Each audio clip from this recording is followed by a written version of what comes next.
Pada saat itu, sepasang suami istri sedang berjalan bersama. Sang pria terus memperhatikan ibunya yang duduk di kursi roda. Terlihat jelas bahwa ibunya sudah sangat tua dan tampak sedih. Ia kemudian menoleh ke arah istrinya, mencari kesempatan. Diam-diam, tanpa sepengetahuan sang istri, ia mengambil uang dari sakunya dan memberikannya kepada ibunya. Setelah itu, mereka pun melanjutkan berjalan. Namun, istrinya tiba-tiba menoleh ke belakang, melihat sang ibu yang masih duduk di kursi roda. Sepertinya wanita itu tahu bahwa suaminya telah memberikan uang kepada ibunya. Dan ternyata benar saja, istrinya memang tahu. Dengan cepat, ia menghampiri sang ibu untuk mengambil kembali uangnya. Suaminya pun langsung berusaha menahannya, tetapi istrinya terus memaksanya.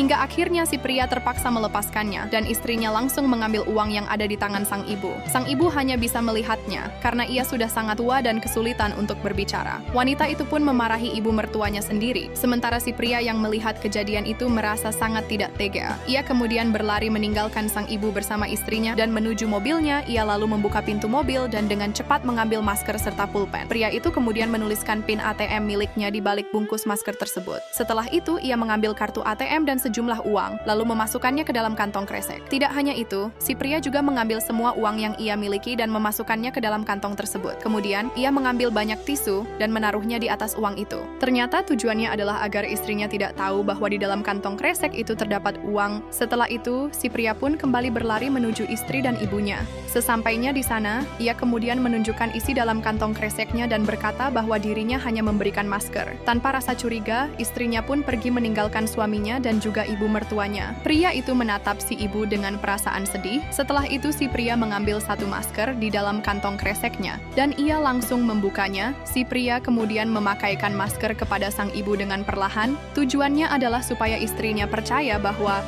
kantong yang dibawanya hanyalah masker. Pada saat itu, si pria mulai menatap sang ibu dengan serius. Hatinya benar-benar hancur karena istrinya tidak pernah memperlakukan ibunya dengan baik. Bahkan, saking sakit hatinya, pria itu sampai menangis saat melihat sang ibu. Apalagi kondisi ibunya yang sudah tua, tinggal sendirian, tidak ada yang merawatnya, dan bahkan tidak bisa berbicara. Melihat semua itu, si pria tak kuasa menahan air matanya. Disitulah si pria benar-benar diuji antar memilih ibunya atau istrinya. Namun kita sebagai anak, seharusnya bisa lebih memilih mana yang benar dan mana yang salah. Karena bagaimanapun ibu kita lah yang sudah merawat dan membesarkan kita dari kecil. Dan jika masih ingin bersama kekasihnya, maka kita harus lebih tegas supaya pasangan kita lebih menghargai kita. Setelah itu, si pria pun memasukkan kantong kreseknya ke lengan sang ibu. Lalu ia pergi meninggalkan ibunya. Setinggi apapun jabatanmu, sebanyak apapun hartamu, jangan pernah lupa kepada ibumu. Ia yang melahirkan, merawat, dan membesarkanmu dengan penuh cinta. Jangan biarkan pasangan membuatmu buta akan kasih sayang seorang ibu. Sebab saat ibu telah tiada, disitulah kita akan menyesal.